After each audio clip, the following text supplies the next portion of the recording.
Halo sahabat belajar, bertemu lagi dengan saya Hartono dalam guruvirtual.id. Pada video kali ini kita akan membahas tentang logika percabangan atau struktur percabangan. Istilah logika percabangan disebut juga dengan conditional programming. Dan apa yang kita bahas ini termasuk dalam daftar putar mata kuliah algoritma dan struktur data.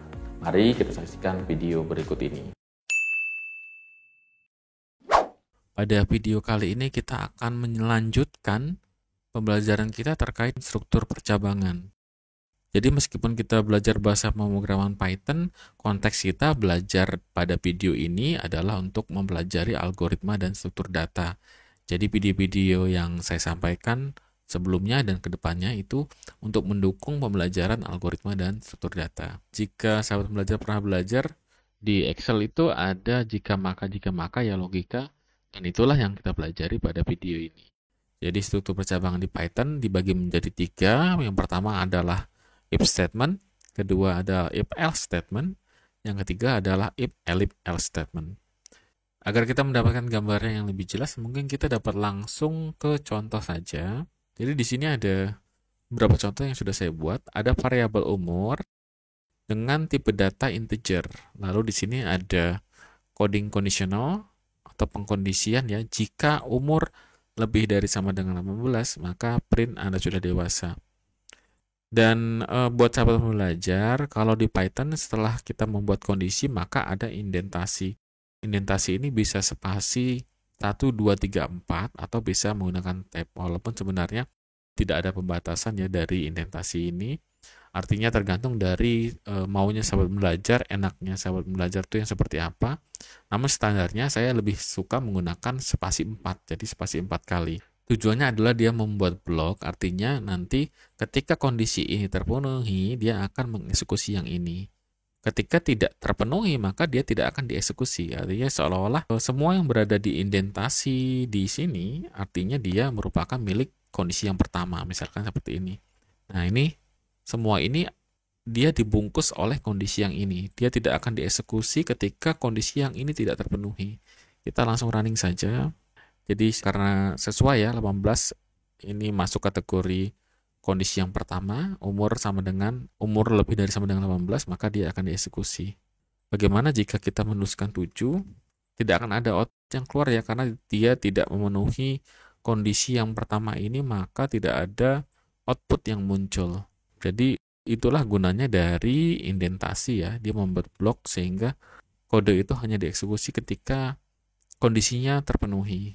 Lalu kita lanjut saja langsung ke yang kedua. Di sini ada if else statement. Untuk yang kedua, kondisinya sudah 2, artinya ketika usianya atau umurnya ini lebih sama dengan 18, nanti kode yang dieksekusi adalah yang ini.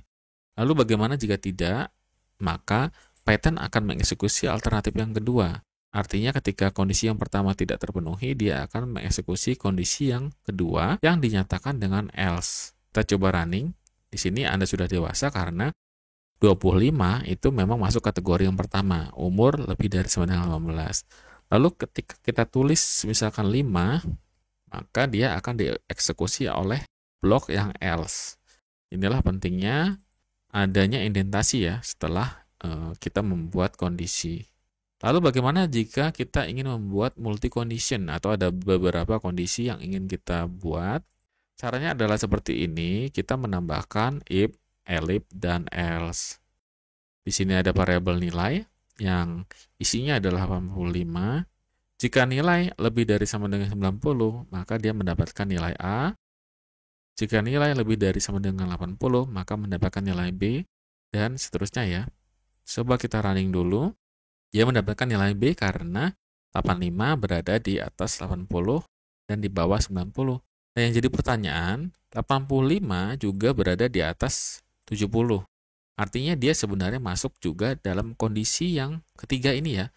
Jika nilai lebih dari sama dengan 70. Namun kenapa dia tidak dieksekusi ke dalam kondisi yang C atau nilai C? Karena kita sudah mendefinisikan atau membuat kondisi di mana ketika nilainya lebih dari sama dengan 80, dia dieksekusi oleh kondisi yang kedua.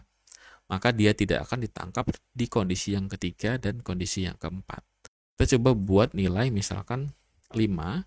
maka yang menangkap adalah kondisi yang terakhir, yaitu else, karena nilai dari 5 itu tidak masuk dalam kategori atau kondisi yang ini, kondisi yang ini, dan kondisi yang ini.